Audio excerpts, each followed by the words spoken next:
नमस्कार। मैं L Saini, senior teacher maths. मेरे YouTube channel mission maths and science में आपका स्वागत है। आज हम माध्यमिक परीक्षा 2024 गणित के भाग ब के क्वेश्चनों को सॉल्व करेंगे।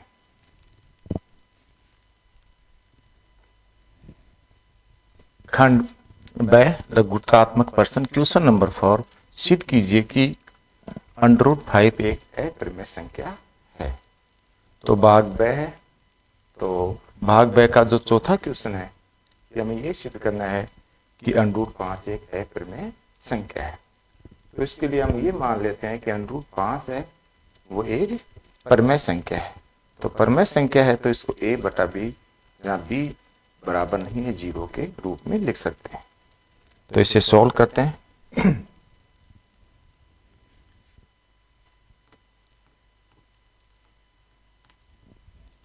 माना √5 एक परिमेय संख्या है।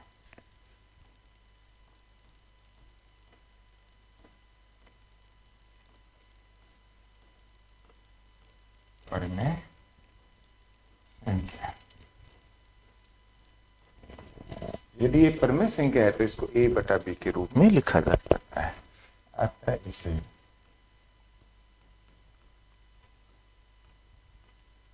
a/b, जहाँ b नॉट इक्वल टू 0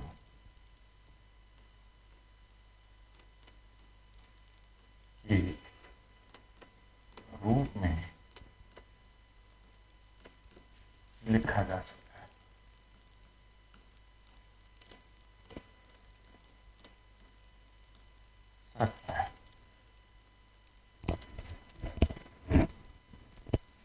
सकता है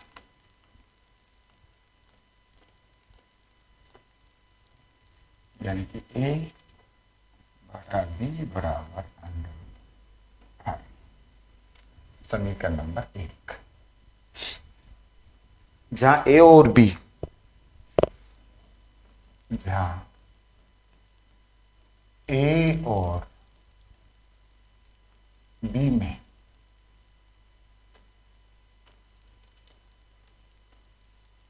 b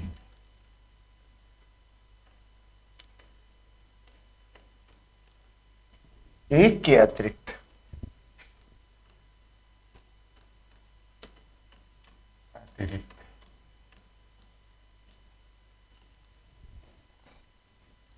कोई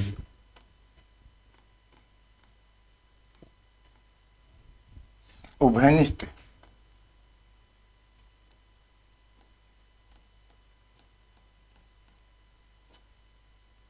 गुणखंड है,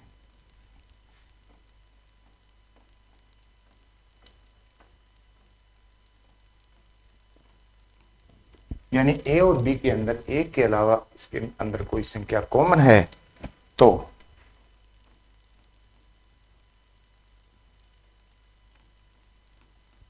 उस गुणखंड से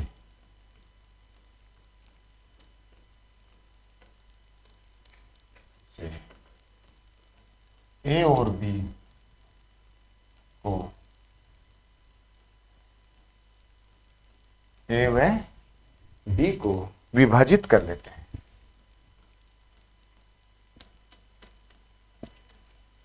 यानी उस उभयनिष्ठ गुणखंड,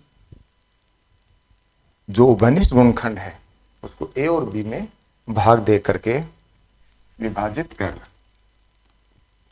सह अभाज्य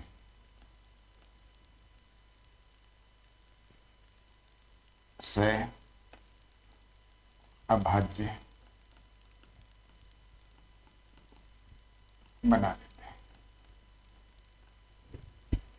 हैं। a b को सहभाजित बना देते हैं।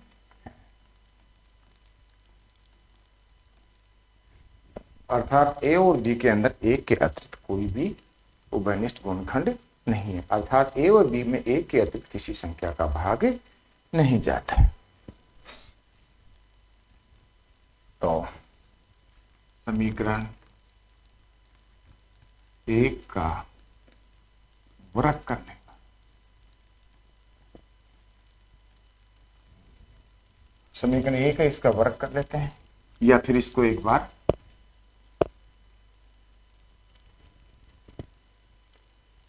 इनको राइट ऑर्डर में व्यवस्थित कर देते हैं। इसको क्रॉस मल्टीप्लाई किया तो √5 बी √5 बराबर ए। ये हो गया समीकरण नंबर 2। अब इसका वर्ग कर देते हैं। समीकरण 2 का वर्ग कर,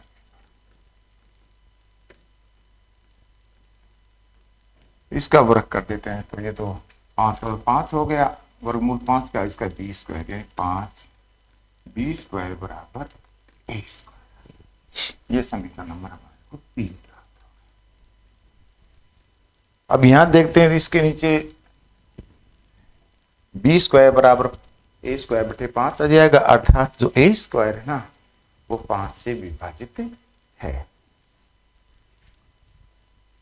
ए स्क्वायर 5 से विभाजित है।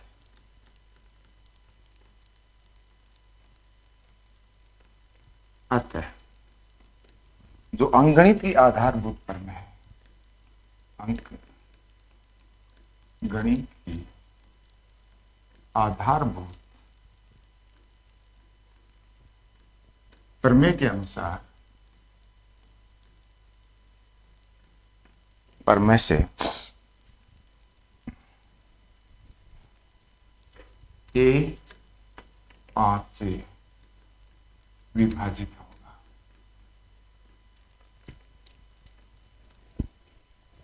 ए स्क्वायर अगर 5 से विभाजित है तो आधारभूत प्रमेय के अनुसार है तो ए है वो 5 से भी विभाजित होना चाहिए। ए बराबर 5 से रखने पर इस समीकरण ए की जगह 5 से रख देंगे, हो जाएगा 5b स्क्वायर बराबर 5c स्क्वायर, यानी 5b स्क्वायर बराबर हो जाएंगे वर्ग 25c स्क्वायर, यानी b स्क्वायर बराबर हो जाएंगे 5 से डिवाइड हो जाएगा तो ये हो जाएंगे 5c स्क्वायर। इसके नीचे करते हैं तो बी स्क्वायर है वो 5 से विभाजित होगा, तो लिखेंगे बी स्क्वायर 5 से विभाजित है।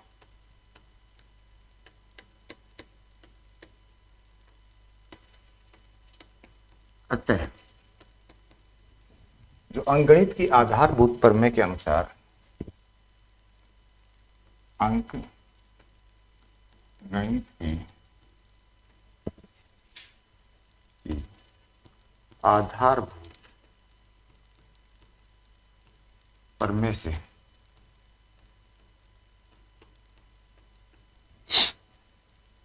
बी 5 से विभाजित होगा।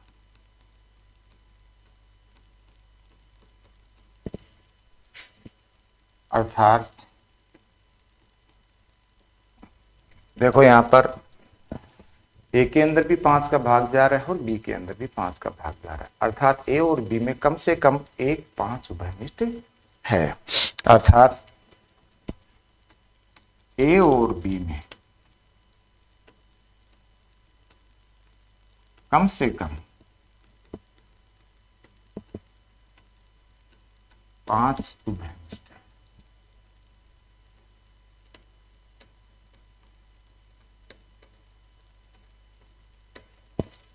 जबकि हम ऊपर मान चुके हैं कि ए और बी के अंदर कोई उभयनिष्ठ नहीं है। अगर उभयनिष्ठ है तो उस उभयनिष्ठ गुणनखंड का भाग देकर ए और बी को सहअभाज्य बना लेते हैं। तो यहां पर तो एक गलत बात आ गई।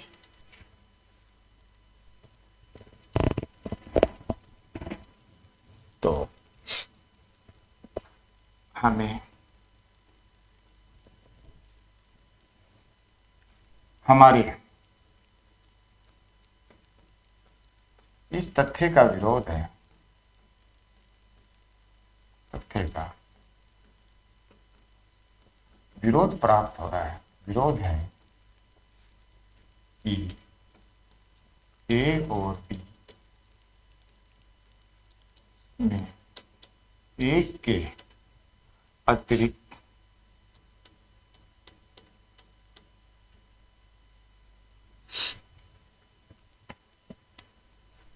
कोई उभयनिष्ठ गुणखंड नहीं। हमें हमारा जो ऊपर हमने जो माना था कि ए और बी में कोई भी उभयनिष्ठ संख्या नहीं है, तो जबकि यहाँ पर तो ए और बी के अंदर कम से कम 5 है, वो उभयनिष्ठ गुणखंड है। तो हमारे इस तथ्य का विरोध हो रहा है। तो यह विरोधाभास हमारी त्रुटिपूर्ण कल्पना से प्राप्त हुआ है। अर्थात हमने एक गलत कल्पना कर ली थी कि ए और बी से अभाज्य संख्या है। अतः हम यह निष्कर्ष निकालते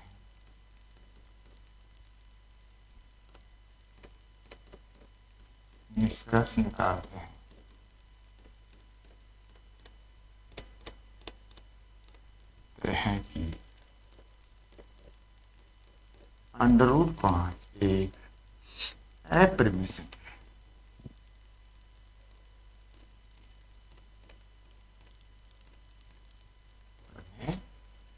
है। ये हमें सिद्ध करना।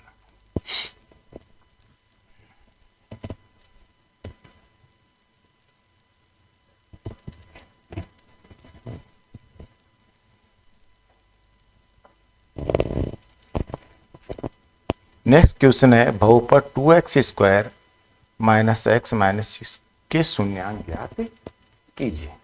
हम इनके शून्यांक ज्ञात करने, तो इस पर इसके गुणनखंड कर लेते हैं, तो इसे सॉल्व करते हैं।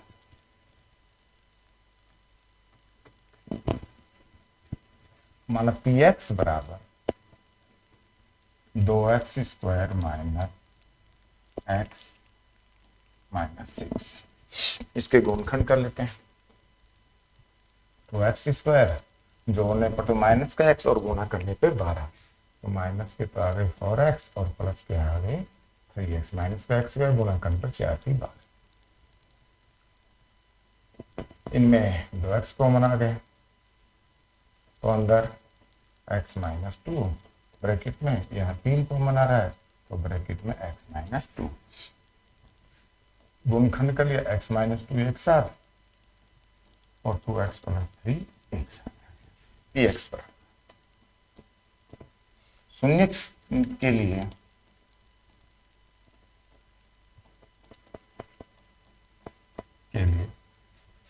px बराबर 0, यानी x - 2 और 2x + 3 = 0, या x - 2 = 0, इसके बाद इसकी बराबर 0, x - 2 = 0, या 2x + 3 = 0, इसकी बराबर 0, तो इसका पक्षांतर x बराबर 2 आ गए। 2x बराबर इसका पक्षांतर किया तो -3, तो x बराबर -3/2। तो इनके शून्य प्राप्त हो गए, शून्य बराबर 2 और -3/2।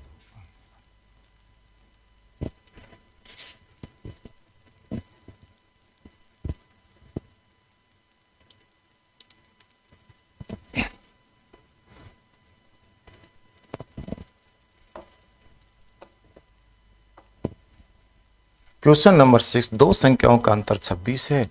एक संख्या दूसरी संख्या से 3 गुनी हो तो संख्या ज्ञात कीजिए। तो इसमें एक संख्या को x मान लेते हैं और दूसरी को वाई। तो प्रश्नानुसार इनसे समीकरण बना करके और इनको सॉल्व कर लेते हैं। तो इसे सॉल्व करते हैं।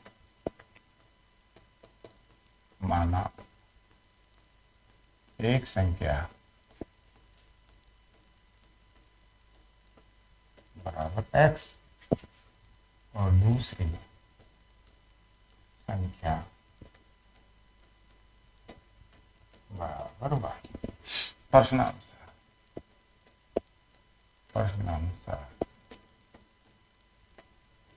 दो संख्याओं का अंतर यानी उनका minus x minus y equal to 26। समीकरण नंबर 1।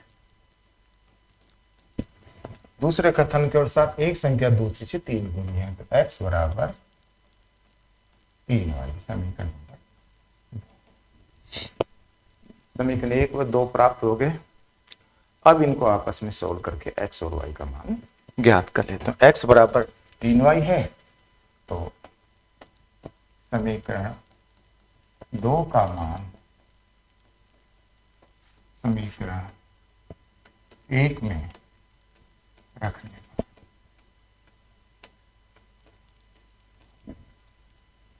x बराबर 3y, x है वहां पर 3y माइनस का y बराबर 26।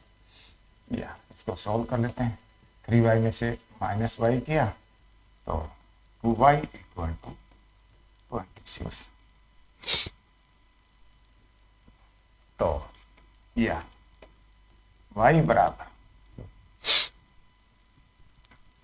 26 में 2 से डिवाइड कर दिया तो यह y इक्वल टू आ गई 13।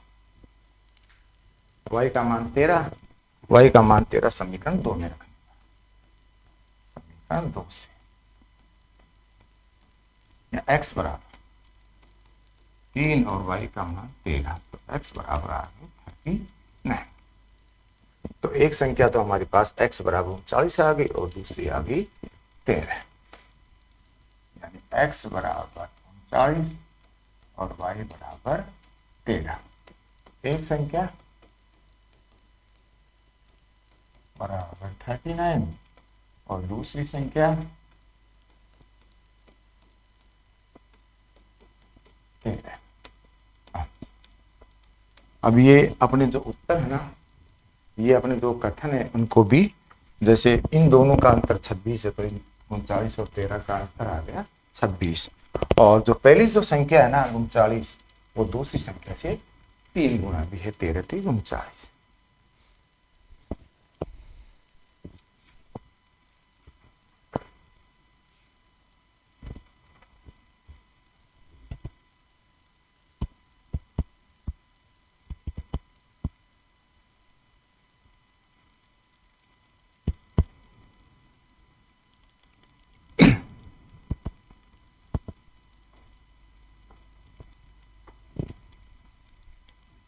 Question number 7। निम्न आकृति में DE समांतर BC, AD बराबर x, BD बराबर x माइनस 2, AE बराबर x प्लस 2 और CE बराबर x माइनस 1 हो तो x का मान ज्ञात कीजिए। त्रिभुज है, त्रिभुज ABC है जिसमें D समांतर BC के, तो आधारभूत अनुपातिक प्रमेय से इस क्वेश्चन को हम सॉल्व कर लेंगे। सॉल्व करते हैं। त्रिभुज ABC में DE समांतर BC के दिया हुआ है। अब ये भुजा इसके समांतर है तो आधारभूत समानुपातिकता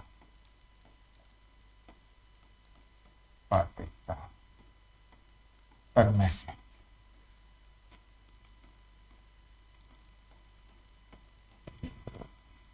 इस प्रमेय के अनुसार ये भुजा इसका अनुपात और इस दोनों भुजाओं के अनुपात का जो अनुपात होता है वो आपस में बराबर होते हैं। यानी AD बटा BD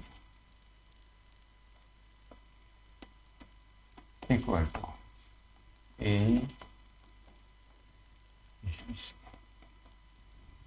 अब इनका मान रख करके x का मान ज्ञात कर लें। भाई AD का मान है, ADX दिया हुआ है, और BD का मान x माइनस 2, और AE का मान x प्लस 2, और इसी का मान x माइनस 1।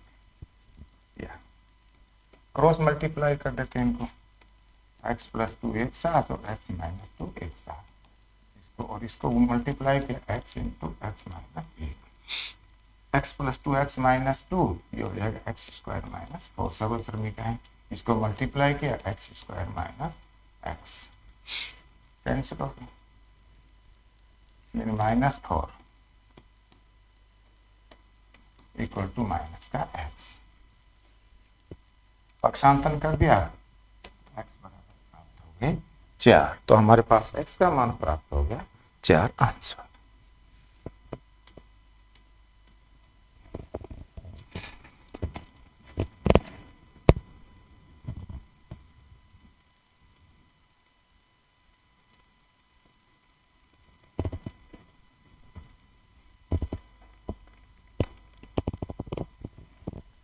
क्वेश्चन नंबर 8, यदि बिंदु x 3 और 5 7 के बीच की दूरी 5 इकाई है तो x का मान दिया। तो बिंदु x और 3 और 5 7 दिया गया, इसके बीच की दूरी निकाल करके और उसको हम 5 के बराबर रख करके x का मान ज्ञात कर लेंगे। तो इसे सॉल्व करते हैं। माना a x 3 और b 5 7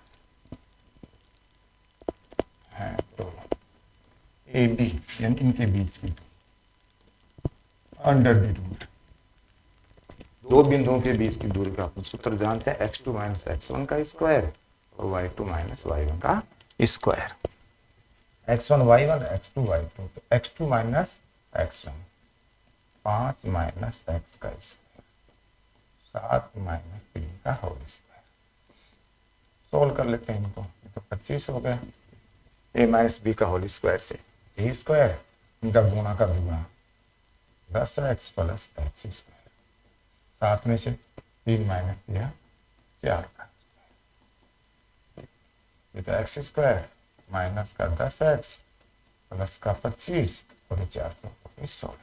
और थोड़ा सोल्व कर लेते हैं इनको, x square minus 10x plus 41, A B आ गया, जबकि ए बी हमें 5 दे रखा है, ए बी बराबर है 5 इकाई, इसको बराबर रख देते हैं, यानी under the root x square minus 10x plus 41 equal to 5। Under root है तो अनरूट को हटाने के लिए दोनों पक्षों का वर्ग कर देते हैं, दोनों पक्षों का वर्ग कर देते हैं, दोनों पक्षों का वर्ग कर देते हैं, वर्ग कर दिया तो वर्गमूल हट गया इसका, 10x प्लस 41 इक्वल टू 5 का वर्ग हो गया 25, या x square minus 10x square example कर देगा 41 माइनस 25 का टू 0, या एक्स स्क्वायर माइनस 10x 41 में से 25 किया का 16। सॉल्व कर लेते हैं इसको, गुणनखंड कर लेते हैं इसका, इक्वल टू 0, जोड़ने पर 10 और गुणा करने पे 16, तो 8 और 2 आ गए, x square minus 8x minus 2x plus 16 equal to 0, x common ले लिया तो x माइनस 8, 2 कॉमन आ गया तो x minus 8 equal to 0, x minus 8 और x माइनस 2 इक्वल टू 0, एक बार इसके बराबर 0, x माइनस 8 इक्वल टू 0, या x minus 2 equal to 0, x बराबर 8 और x बराबर 2, तो x का मान तो x बराबर आ गई 8 और 2,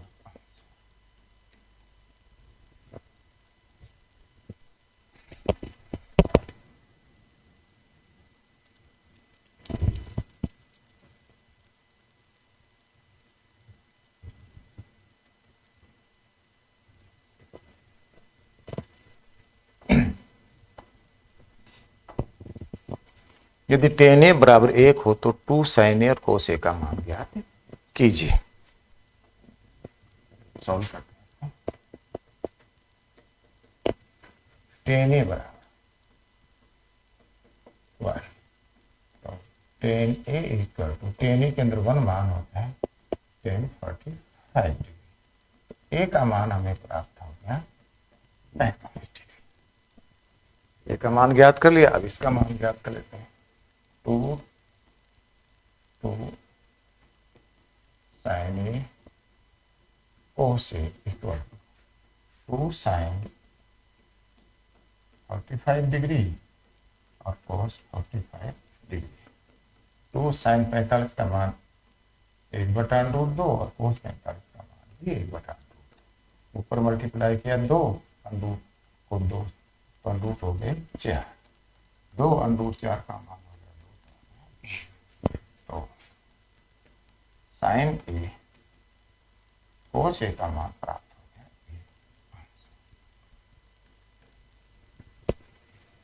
2।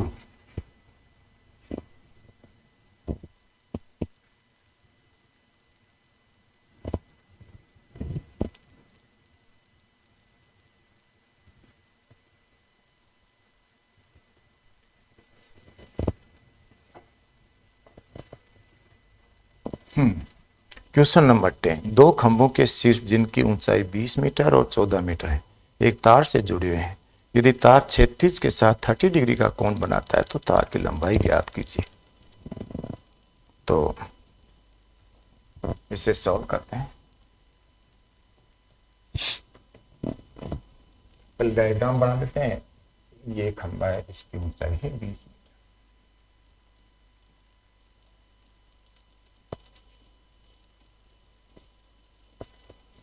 और दूसरा खंभा है इसके 14 मीटर। ये जमीन है, ये 14 मीटर।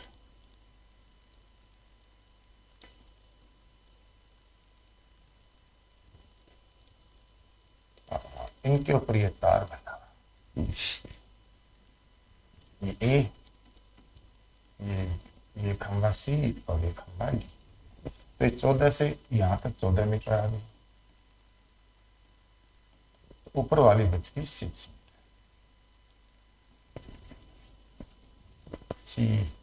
C D.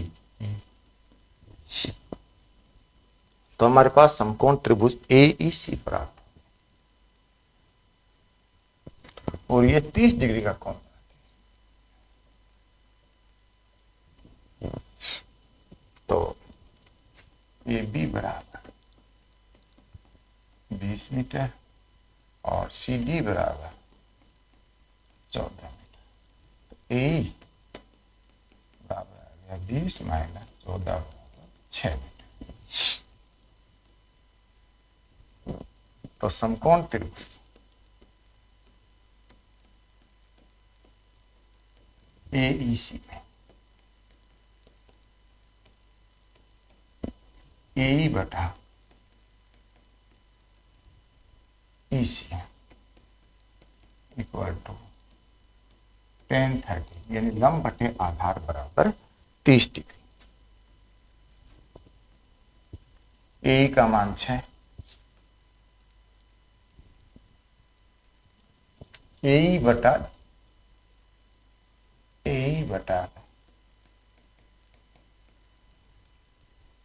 AC, क्योंकि हमें तार की लंबाई याद करनी। तार की लंबाई है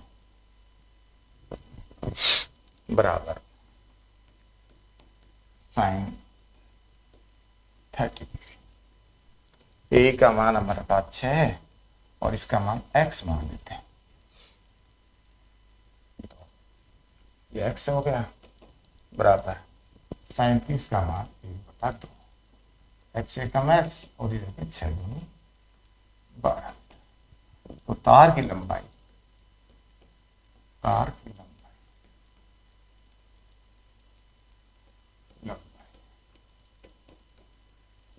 बराबर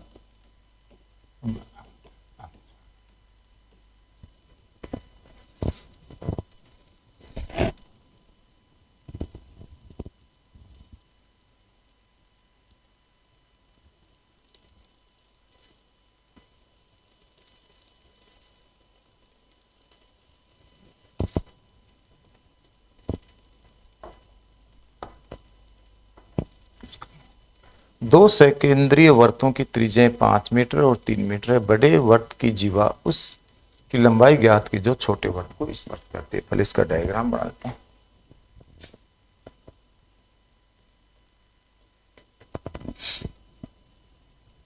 ये बड़ा वर्त है और ये छोटा वर्त है। इनका केंद्र हुआ तो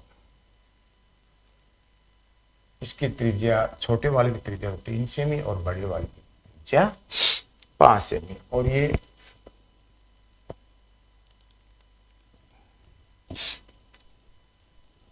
जो बड़े वर्त की जो जीवा है ना, ये जीवा और छोटे वर्त की क्या है, स्पर्श रेखा है। इसको मिला, ये स्पर्श रेखा ए बी और ये होगी इसकी त्रिज्या 5 सेमी। इसको सी मान लेते हैं और उसी का मान है 3 सेमी। तो ओ ए बराबर 5 सेमी और ओ सी बराबर 3 सेमी। तो समकोण त्रिभुज है, इनकी जो जीवा होती है वो ये 90 डिग्री का कोण बनाती है। केंद्र से जो लंब डाला जाता है वो 90 डिग्री का। तो समकोण त्रिभुज हो गया। समकोण त्रिभुज ओ सी ए में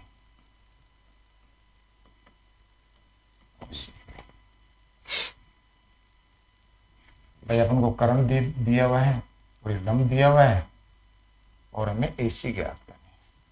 तो AC बराबर यानी आधार बराबर हो जाएगा कर्ण का स्क्वायर माइनस लंब का स्क्वायर। कर्ण का स्क्वायर 5 का स्क्वायर, OC 3 का स्क्वायर। 5 का स्क्वायर आ गया 25 और 3 का 16, माइनस किया 16 और बराबर 4। 25 में से 9 माइनस किया 16 4। AC बराबर आ गई 4 सेंटीमीटर। हमें AB चाहिए, इसको समद्विभाजित करती है तो AB बराबर आ जाएगा AC प्लस BC, यानी AB बराबर AC और ये दोनों बराबर हैं, समद्विभाजित करते हैं। AB बराबर आ गया 2AC, यानी AB बराबर 2 गुणा AC का मान 86 में है अपने पास। AB बराबर आ गया 8 सेंटीमीटर। तो जीवा की लंबाई हमें प्राप्त होगी 8 सेंटीमीटर।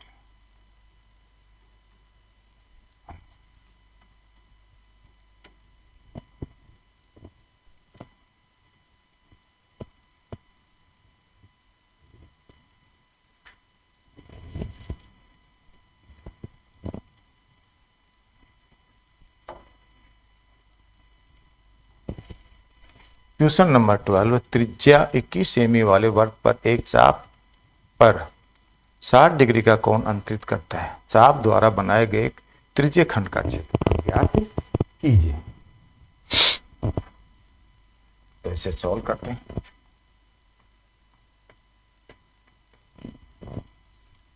वर्ग की त्रिज्या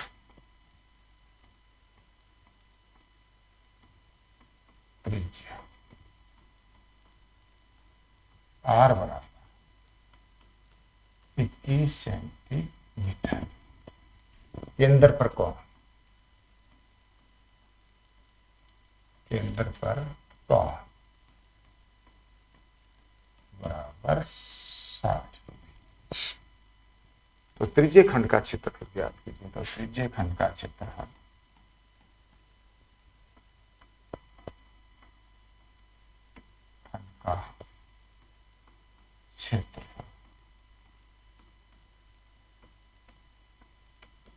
त्रिज्य खंड का क्षेत्रफल होता है पाई आर स्क्वायर थीटा बटे 360। पाई आर स्क्वायर थीटा बटे 360। पाई का मान 22/60, आर का मान 21 गुणा 21, थीटा का मान 60 और बटे 360। सोल्व कर लेते हैं। 7 21 और ये 0 से 0, 6 का भाग दिया आपने का 36 और 3 दूनी 6, ऊपर 22 गुणा 21 बटे 2, 11 से 11 गुणा 11 को 21 से मल्टीप्लाई कर देते हैं तो 21 से 21, 21 और 2 23। तो तृतीय खंड का क्षेत्रफल प्राप्त हो गया 231 वर्ग सेमी। आंसर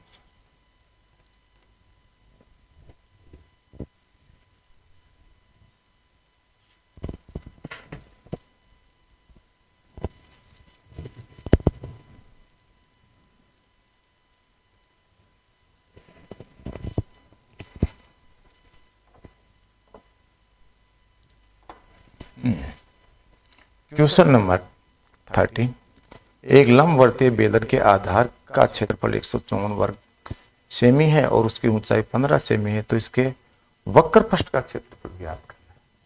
तो मैं वक्र पृष्ठ का क्षेत्रफल ज्ञात करने आर और एच की जरूरत पड़ती है। एच तो इसके अंदर 15 सेमी है और आर पहले हमें ज्ञात करना पड़ेगा। ऐसे सॉल्व करते हैं।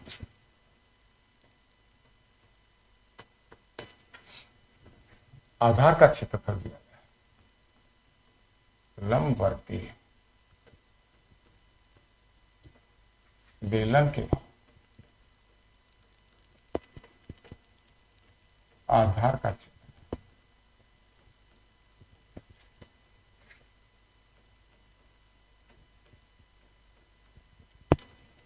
बराबर 154 सेमी स्क्वायर वर्ग सेमी। और लंबवर्तीय बेलन के आधार का क्षेत्रफल होते हैं पाई आर, एक प्रकार से वर्त होता है, बराबर 154। पाई का मान 22/7, आर का मान हमें ज्ञात करना, बराबर 114। आर स्क्वायर बराबर क्रॉस मल्टीप्लाई कर देते हैं 154 को तो 7 से और 22 को नीचे, 22 से कम 22, 22 से 54। आर स्क्वायर बराबर 7 गुणा 7, ये आर बराबर, इनका जोड़ा बन गया, वर्गमूल निकाल लेते हैं 7 गुणा 7, तो आर बराबर इसका जोड़ा बन गया 7 सेमी।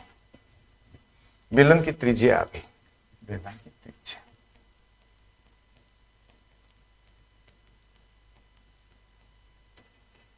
और ऊंचाई एच बराबर हमें दी है 15 से।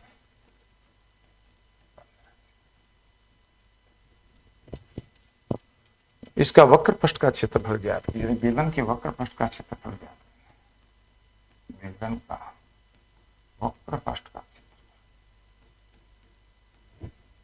क्षेत्रफल 2 पाई आर एच, यानी कि 2 पाई का मान 22/7, आर का मान हमारे पास 7 सेमी आ गया था 7, और एच का मान 7 से 7 कैंसिल हो गए, 2 को 22 से गुना किया 44 और 15, 44 को 15 से मल्टीप्लाई कर देते हैं तो 15 चौक 60, असल 6, 15 चौक 60 और 6 66 वर्ग सेंटीमीटर। यानी बेलन के वक्र पृष्ठ का क्षेत्रफल प्राप्त हो गया 660 वर्ग सेमी। आंसर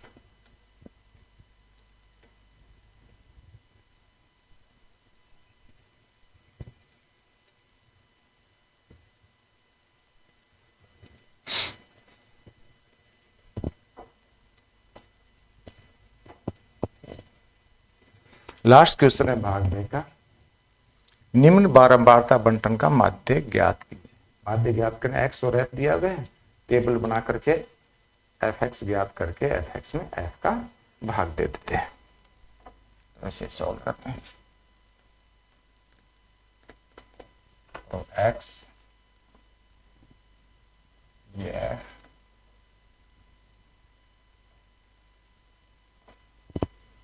5 6 7 8 9 और ये 10। f का मान 8 6 12 7 5 और 6। f को ऐसे याद f गुणा x। तो 8 पंजे 40 गुना कर देते हैं। 6 को 26, 12 को 7 से 84 और 7 को 8 से 56 और 9 पंजे 45 और 10 छिके 60। इनका योग कर लेते हैं। तो इनका 8 से 14 12 26 से 7 33 38 से 6 44 प्राप्त। इनको ऐड कर लेते हैं। 6 4 10 16 16 5 21 असल 2 2 इसमें जोड़ दिया 8 और 9 17 22 और 8 30 33 33 और ये हो गए सेम।